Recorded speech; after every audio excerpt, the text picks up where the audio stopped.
नमस्कार। फिर से एक बार स्वागत है मेरे चैनल पर। मैं हूं राज। आप देख रहे हैं हाईवे 33। दोस्तों, आज की जो कहानी है, घटना है, ये शंभुनाथ जी ने भेजा है। शंभुनाथ जी वेस्ट बंगाल के रहने वाले हैं। वो एक नर्सिंग स्टाफ हैं, हॉस्पिटल में काम करते थे। तो ये घटना 2001 की है। तो चलते हैं इनकी कहानी में।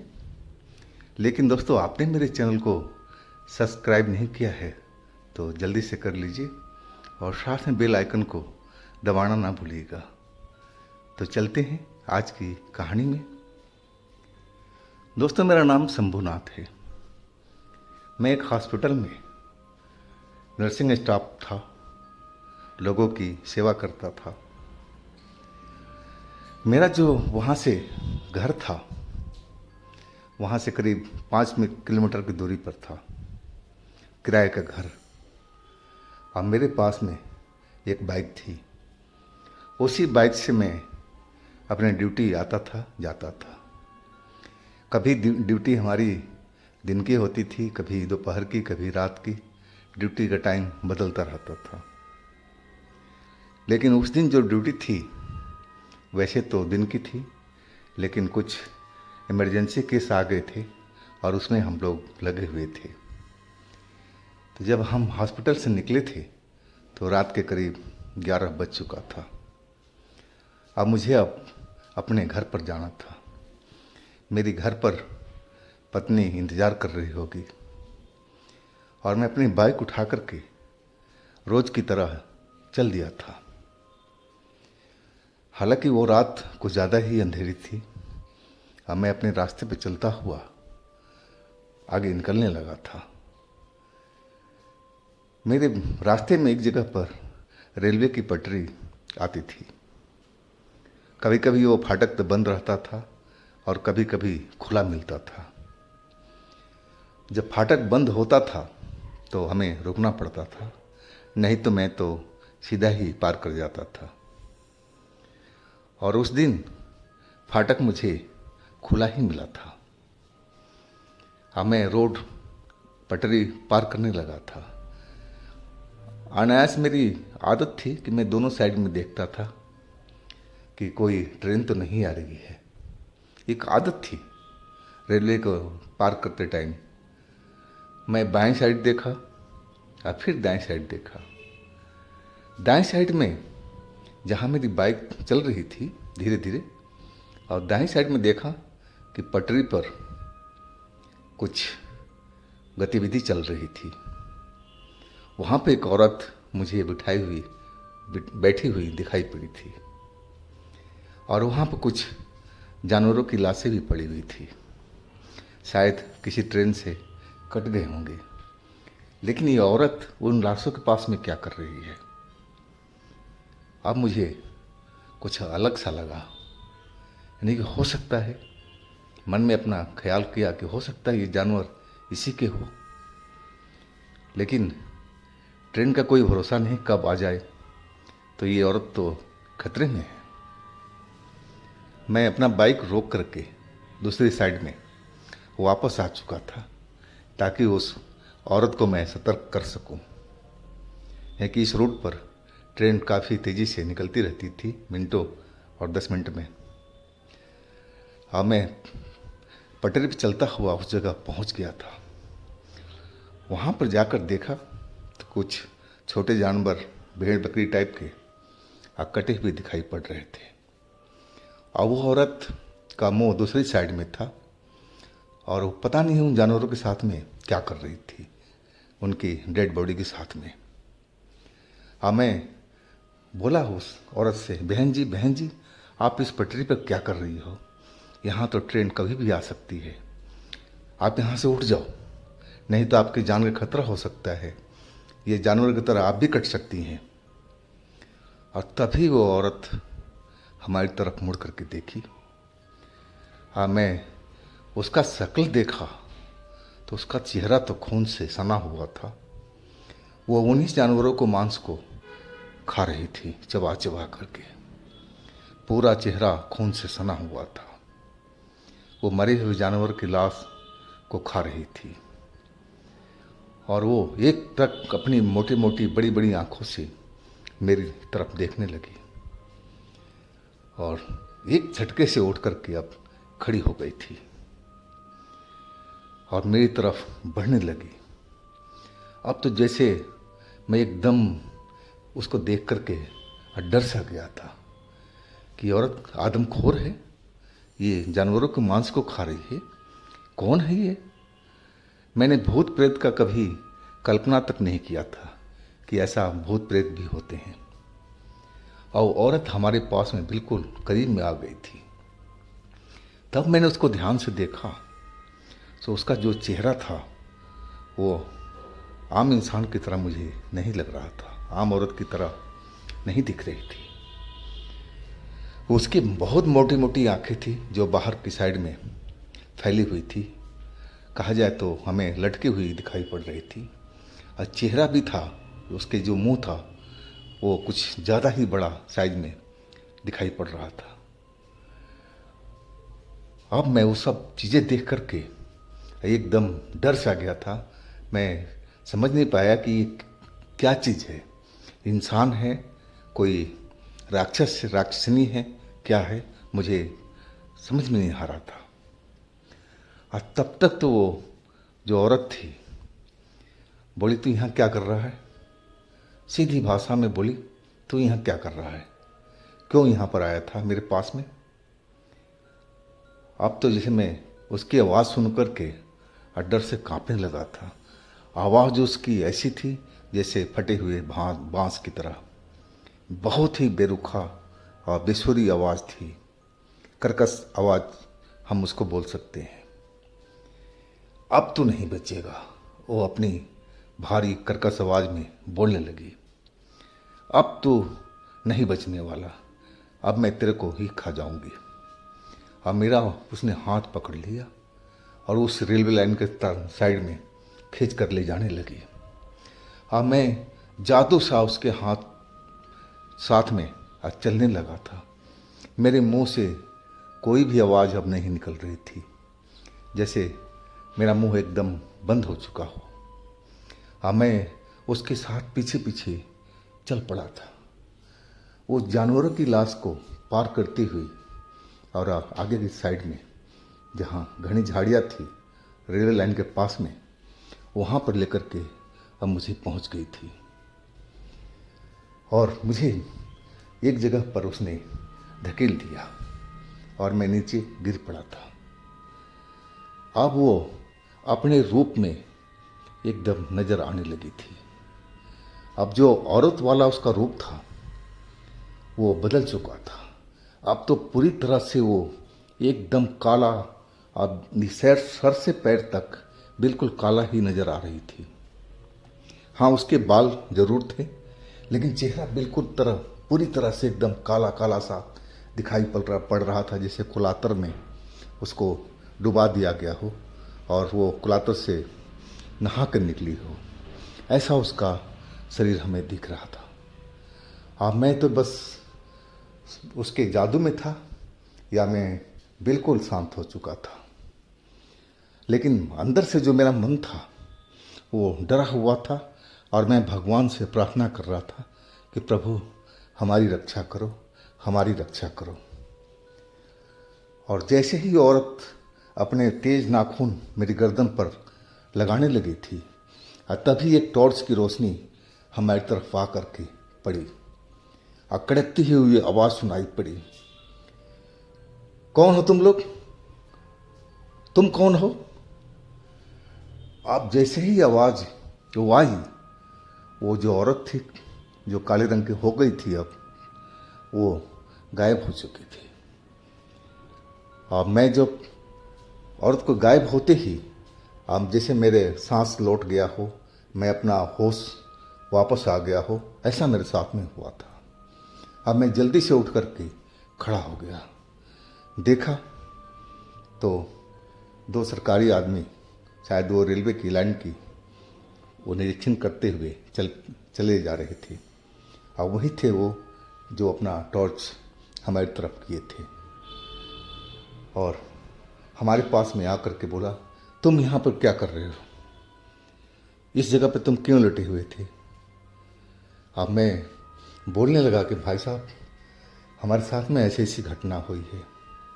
वो जानवरों की लाश को मैं देखा था और उसके पास में एक औरत को देखा था। मैं समझा ये शायद सदमे में आ चुकी है जानवरों के मरने के कारण, और ये हट नहीं रही थी। मैं समझा कि ये कहीं ट्रेन के नीचे ना आ जाए। अब मैं उसको सावधान करने गया था, लेकिन वो तो मेरे साथ ही ऐसा सब कर दिया था। वो रेलवे के कर्मचारी थे और बोलने लगे, क्या तुम्हें पता नहीं है कि रात के टाइम में रेलवे की पटरी पर घुमा नहीं जाता है, और वो भी अकेले। तुम क्यों आए थे। मैंने कहा, साहब मेरी तो बाइक खड़ी है, मैं हॉस्पिटल में काम करता हूँ।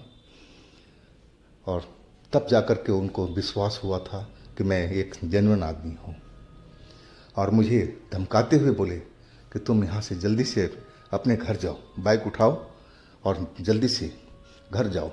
कभी दोबारा इस तरह का रेलवे लाइन पर कभी पैदल मत चलना, वो भी रात के टाइम में। अब तो मैं सब कुछ देख लिया था, समझ लिया था और जान गया था कि यहाँ पर क्या चल रहा था। वो जो औरत थी ज़रूर कोई चुड़ैल थी या फिर कोई शक्ति ही थी, जो मुझे समझ में नहीं आ रहा था कि आखिर वो क्या चीज़ है। अब मैं जल्दी से गेट के साइड में भागा जहाँ मेरी बाइक खड़ी थी। अभी कहानी ख़त्म नहीं हुई थी। मैं बाइक के पास पहुँचा तो वहाँ भी उस औरत को मैं देख करके हैरान रह गया था। वो हमारी बाइक के थोड़ी ही दूरी पर खड़ी अब मेरी तरफ देखी जा रही थी, वैसे ही काली नज़र आ रही थी।